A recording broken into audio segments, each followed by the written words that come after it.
I'm Gabby. and we are coffee drinking voice actors. Sure. I hope everyone is having a good start to their day. This is Tuesday, the last day of September, y'all. September 30th. If you are new here, just hit that like and subscribe button, por Please. favor, Yeah. and hit that bell notification so that when we go live, you get notified. Well, we've got another exciting day of talking about Demo day. demos. That, that's right. All of it's We're very planned, amused by the but none of simple it's things in planned. life, just Yes, so it is. everybody knows. It Yeah. is. So, what are we talking about today about demos, Gabby? So, we've talked about a lot of the parts, the pieces, the logistics. I think it's time to start breaking down the directing process. And really what that comes down to is what sorts of performances should your demo have in 2025? Yeah. Yeah, Yeah. yeah, Um, absolutely. yeah. You want Um, to start? yeah. So I think Dylan, good to see you. Hey, I'm excited, Dylan. That's awesome. Good deal. So first off, I guess we could talk about, you know, what is it that we need in 2025, Mm-hmm. right? Yeah. And we kind of chatted about this yesterday, but first and foremost, I do want to point out again that it is important that you are up on whether you're doing it yourself, Yep. okay? Especially, well, let me rephrase, especially if you're doing it yourself, Mm. that you are aware of what the trends are right now, Yeah. what is people are being hired for, Mhm. so that when you put your demo together, you're very on point for picking and choosing what to put on your demo. Yeah, because it's not enough to just be like, oh, these are the things I'm good at, right? It's a matter of are people buying those things? That's Exactly. really what's critical. Yeah. Exactly. So, I think I used the example the other day of having working with someone who put together a really good demo. I mean, the production it was kind of a scary character demo, Ooh, and fun. they did a lot. It was a lot of fun. They did amazing. I mean, the production was amazing. Um, they the production of the sound effects and everything was amazing. Love They that. did run into a little thing that happens to a lot of voice actors is when they're realizing how much fun they can have with effects and everything is they Oh, forget that the most important thing is their voice. All right. so let me make a notation here, even though Okay. we're not totally talking about Right. editing today. I think that's going to be more of a tomorrow discussion, Right. but I have long said, please, please, please, please, please make sure that the end product is reflective of a voiceover demo and not a producer's demo, because Yeah. it is so easy to get carried away with all the fun stuff that, yeah, we end up with a demo that shows off really rad production skills, but the voiceover takes a back seat.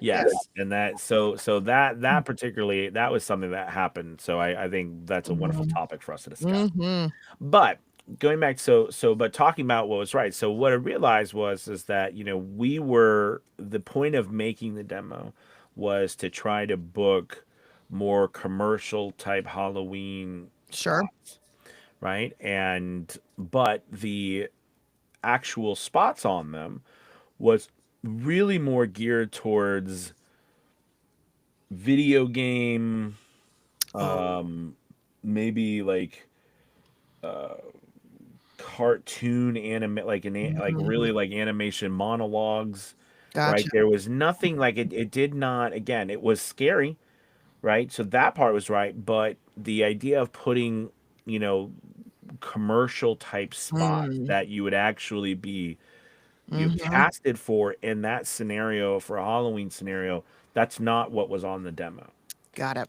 Yep. Yeah. So that that's an extremely important thing to do. And if you've done and you created something like that, the first thing to do is is to ask someone that that has some experience, Mhm. like a coach. Like if you're part of VO Journey Academy, ask one of us. Say, hey, I've created this. Does this match up with what I'm trying to do? Because I can tell you from personal experience, Mhm. when you are not matched up, crazy things happen. You don't get work. And then you start to think, well, maybe it's me. I'm bad at You this. know I'm a what? bad voice actor. And it Yeah. literally, you know what I'm I've saying, been Gabby? guilty of it for Yeah. sure. Like sometimes I have a piece that I'm like, oh, I really like this piece of audio. I want to use it somewhere. And maybe I try to like cram it into a spot on a demo where it really doesn't belong. And then, I listen to it a little later and I'm like, it doesn't work. It doesn't work. This buyer doesn't care. Okay. So Sarah said, my fingers are poised on the keyboard, ready to take notes about the trends and spots we want to hit on a demo. So Love it, let's not keep Sarah. her waiting longer. Not at all. So I think the number one buzzword, right, for everything, and I don't care what the genre is conversational. It is first person, honest, believable performances. And I always say that the thing that you're trying to hit on is I, me, mine language. You're trying to avoid we, they, anything third person. You want it to be as personal as it can be and to allow you to take on a role that really shows your ability to mimic and to be a real person. Those are the reads that are the most prevalent and the most important right now overall. There are a few exceptions, right? I think audiobook is one of them based on genre. But for the most part, like even in character work, everything is very personal, very conversational in nature. Mm-hmm. So that's the big one. Aside from that, I think it really is a matter of breaking down the genre, Yes. right? Because like in commercial, you've got to have some softer sells. You want to have something high energy and hard sell. You want to have an announcer or two in the mix, right? But then for something like TV promo, you want to represent the varying genres of television, right? So you Mm-hmm. want to make sure that you've got some comedy, some drama, some true crime, some, those major things, reality TV that are driving listenership inside of, that. Yeah, and I was just thinking about right, and I was just thinking about so as you said genres, like I just popped into my mind. I've done a lot of I've work done a through lot of my I've done a demo lot of I've done on a lot of I've done a lot of I've done a lot of I've done a lot of I've done a lot of I've done a lot of I've done a lot of I've done a lot of I've done a lot of I've done a lot of I've I done have a no lot of idea I've what's done a happening. lot of I've done a lot of I've done a lot of I've done a lot of I've done Nope. Hello, are you back? Okay, so we see you but we can't hear you. Can you hear us? We can't hear you. Okay. Well, anyways, while she's working that out, what I was gonna say is I've done a lot of work with podcast intro and outro demos. Okay, and on that particular one with the podcast intro and outro demos, you're gonna have um the soft sell. You're gonna have more of a radio imaging type of spot where they want you to have that all those fun sound effects and noises, and then your big voice. I mean, if you listen to VO's Journey podcast, for example, you know what I mean. You can hear that whole demo or that whole radio imaging. This is, and it's the announcer type of thing, and that can help you. So but then you're also going to have spots where it's a financial spot, right? Where you're doing something where they want you serious, it's upbeat, but it's not like crazy announcer. You know what I mean? Then there's going to be the silly one where you're supposed to be silly. You're almost being like you're doing a spot where you're being sarcastic, or you're being overly confident, that kind of stuff. So I mean, there's a lot of the situations where we run into those different spots. So that's why I was just thinking about the podcast intro and outro. Another one you might think about is another demo, right? That's because it's still very popular right now, is the meditation, right? The meditation and affirmations one. That's a big one. Okay. And I think when you come into meditation, you have to look at a demo. You don't want a demo that has 3 to 4 spots on it, because the thing with meditation is you want people to be able to hear that you can not only do that relaxing, if it's a relaxing one and things like that, but also I think Dylan, I think that's a burning sage, or an exorcism for your gear.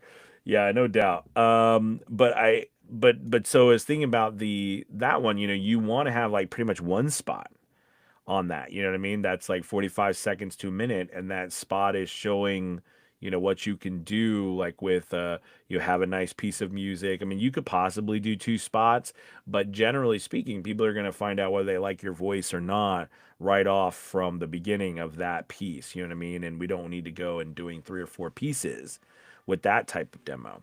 The audiobook demo, right? We know we're doing so for fiction, we're doing a first person, a third person, and dialogue. So remember that. If it's nonfiction, if you're putting both on the same one, you know what I mean? Depending on whether you're more of a nonfiction or fiction artist, right? You put 2 of one and 1 of the other. So if you like fiction more, but you want to do nonfiction too, and you don't want to build another demo, you can do 2 fiction, 1 nonfiction. There's so yeah. So a lot of that matters about what you put on your demo and what is the overall Gabby, what is the overall goal of that demo, that genre that you're in. All right.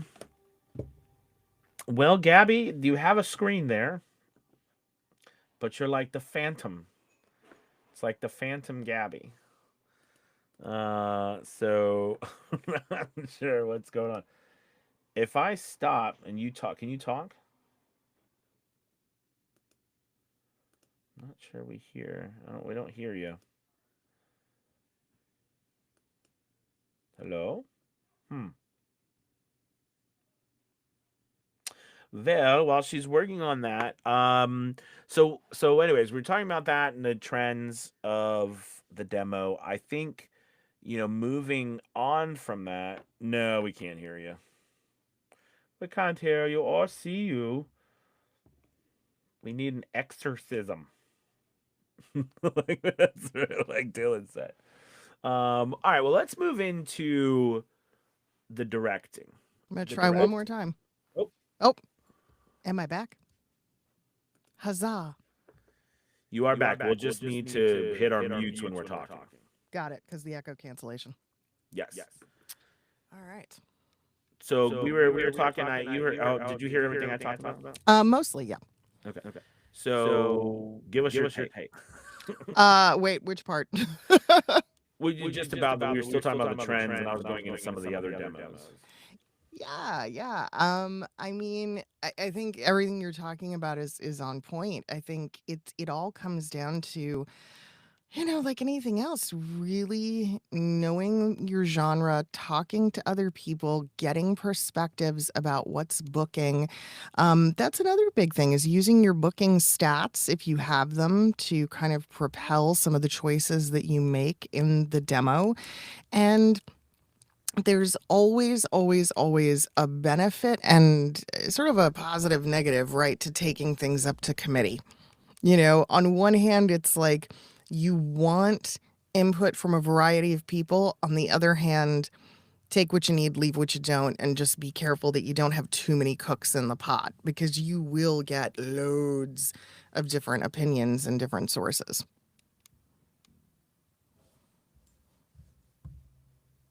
Let's move into directing. Why don't you head that up? Okay.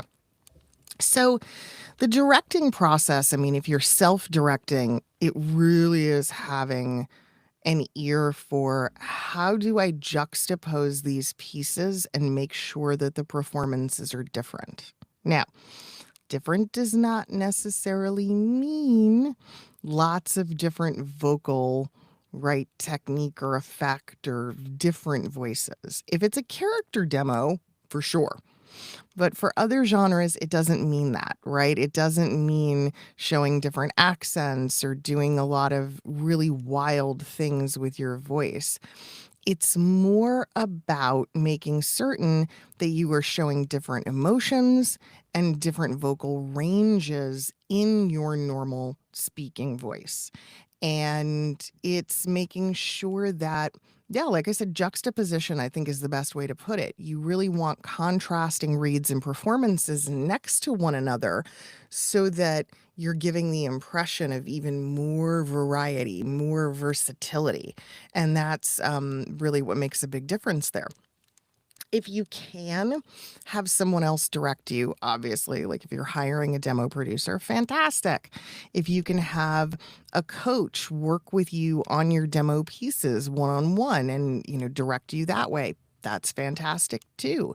But you can also do it sort of a little bit slower in the sense of self-direct, record, play it for people. Get some advice, get some opinions, do it again. And then if need be, do it again, right? And repeat the process until you really have each piece of the demo where you want it.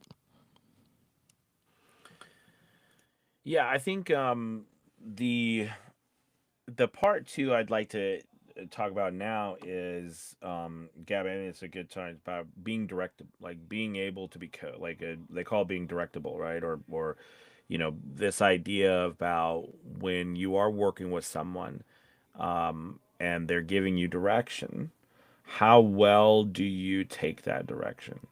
You know what I mean? Are you able to I mean, I guess in the end, are you able to follow directions if you're better? You know what I mean? And how does that work? And do you argue with the person, or even moving past that, are you actually able to do what they're asking you, right? And to trust that process, because a lot of times, most of the times, we're very opinionated people. And I can't tell you how many people I worked with. Wonderful people. I mean, very wonderful people. But something happened, and they're very stubborn. We'll just use the word stubborn. So, it's okay. Being stubborn in some things is a good thing. But, especially when you're working with a director, you're paying them for their expertise. Do you know what I'm saying? Gabby, do you want to talk on that? It's the problem of heart, right? We're here because it's a passion and we're all artists in our own right. And yes, everybody wants to have some artistic control. And I respect that. But at the same time, there's an understanding that what we do for the most part in voiceover, again, is not about us. It's about the end buyer, the end user, and it's being able to take their feedback and use that to make the performance that they want, not necessarily the performance we want. But when it comes to your demo, if something isn't serving you, scrap it. Move on from it. Change it, right? Make it so that it is serving you or move on from it because that's okay. You have that control when it comes to demos. But yes, being directable it's everything. It's so much, it's the culmination, right, of all of our skills and all of our abilities and being able to really keep our heads even when we're receiving direction that's really odd or awkward or just not very clear. Definitely. Let's see. Do we have any questions or anything over here? I know Dylan was asking if you had exercised your area for your gear. Let's see. Okay, here we go. Wait. So Dylan says, speaking of trends, have you noticed a specific tone for male reads? I know typically deeper is better, but it seems like conversational reads doesn't necessarily follow that. I'll go first, and then I'll let Gabby talk about it, Dylan. So it's so interesting because it is always about the conversational read, but, however, and this is, I'm telling you, man, from personal experience, the majority of men who get cast have deeper voices, or they are able to have a deeper sounding voice. And like I always tell the story, when I first started, I always did a lot up here. This is how I did a lot of my voiceover work because I pushed myself forward. You can hear it, right? Push it to more in the nasal. And I just kind of, maybe it was a younger sound of me. I was very, hey, very excited, come on down, get your, like, I thought that was exciting. And then it took time for me to get back to how I talk more now to everybody, right? Which is now it's more in the back of my throat. And I had to really force myself. Now I talk this way. Okay, but I before I was very in the forward, and I can really move myself to that position, and it probably sounds weird to people, like, what in the world? Like, I sound younger, right? I sound like I don't know, but I had to change. I made that choice after doing research. I think we talked about this in another session, right? About that. Gabby, why don't you let me mute myself so you can say something on that note. I'm going to be contrary here. So, I know, this is the tough one, right? So I feel like the trend, yeah, I mean, to address exactly what Dylan said, right? The deeper is better. I don't necessarily agree with that. I think in recent years, we have seen this movement away from the deeper voice. And I think that so many clients are, again, in their pursuit of something natural, something normal, something more believable.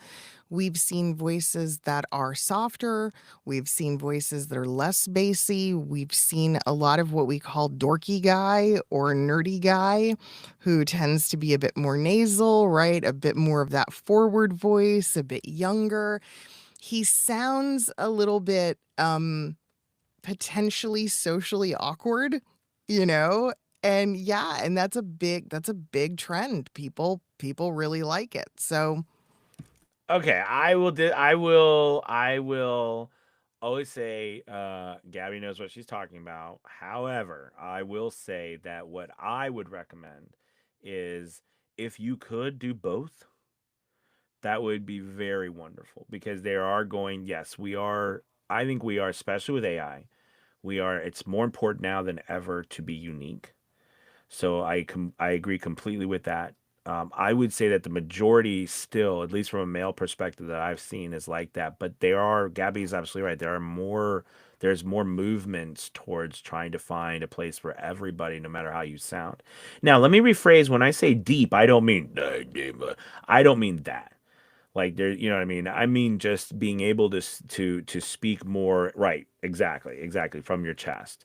So I think taking both of those is actually wonderful. And that's what I love about Gabby and I, because you're gonna get really good points of views from all angles. And I love that. That was a really good one there. Let's see. What are you laughing at? Do you Did someone I saw someone had another question, right? Where am I missing? So Gabby, you can click your mute thing. You're just muted. What is it? Go ahead. Chris had a question. I'm laughing at Dylan's comment about how dorky, nasally, socially awkward. Finally, my time to shine. I feel you, bro. Okay, so Chris was asking, I have done demos with accents. What's the take on accents? If you're making an accented demo specifically to show off your skills with an accent, great. Cool. Yeah, do that. If you are somebody who is really, really skilled with a number of different accents and you can put them on an accented demo, awesome. Do that. I think just having a random piece that shows up out of nowhere, especially if it's not a character demo, weird. Yeah, weird and awkward. So keep them in the right place. That's all. But if you were to have an accent pop up on a character demo, makes a ton of sense. Yeah. Well, you guys, thank you so much for being with us today. That was really exciting. We had a lot of cool questions coming in, and we're gonna come back tomorrow. What are we talking about tomorrow? So I think tomorrow we'll start talking about the editing process, putting the demo together. Yeah. I love it. All right, you guys. Well, thank you so much for watching. Have a wonderful rest of your day. We will talk to you all tomorrow.